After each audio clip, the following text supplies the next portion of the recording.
ಸ್ನೇಹಿತರಿಗೆ ನಮಸ್ಕಾರ.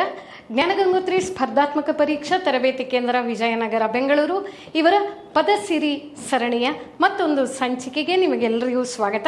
ಸ್ನೇಹಿತರೆ, ಇವತ್ತು ದಿನ 5. ಹಾಗಾದರೆ 5ನೇ ದಿನದ ಈ ಇಂಗ್ಲಿಷ್ ಪದ ಯಾವುದು ಅಂತ ಹೇಳಿ ನೋಡಿಬಿಟ್ರೆ ಅಬ್ಸರ್ಡ್ ಅಂತ ಹೇಳ್ತಾ ಇದ್ದಾರೆ.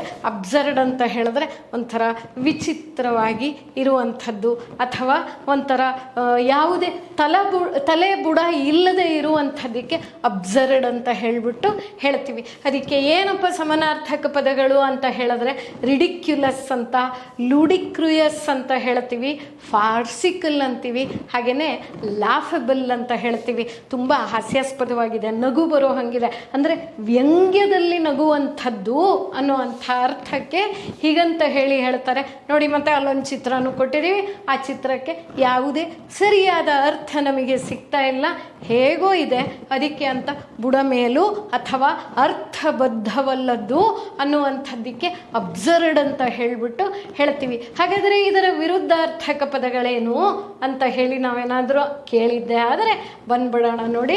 ಲಾಜಿಕಲ್ ಅಂದರೆ ತರ್ಕಬದ್ಧವಾಗಿರುವಂಥದ್ದು, ಸೌಂಡ್ ಅಂತ ಹೇಳಿದ್ರೆ ಸರಿಯಾದಂಥ ತಳಹದಿ ಇರುವಂಥದ್ದು, ರ್ಯಾಷನಲ್ ಚಿಂತನೆಗೆ ಸರಿಯಾಗಿ ಇರುವಂಥದ್ದು, ಸೆನ್ಸಿಬಲ್ ಅಂದರೆ ಅರ್ಥಪೂರ್ಣವಾಗಿರುವಂಥದ್ದು. ಇವೆಲ್ಲವೂ ಕೂಡ ಅಬ್ಸರ್ಡ್ ಪದದ ವಿರುದ್ಧಾರ್ಥಕ ಪದಗಳು. ಕಲಿತಿರ್ತೀರಾ ಅಲ್ವಾ ನನ್ನ ಜೊತೆ? ಮತ್ತೆ ಸಿಗ್ತೀನಿ ಈ ಕೂಡಲೇ.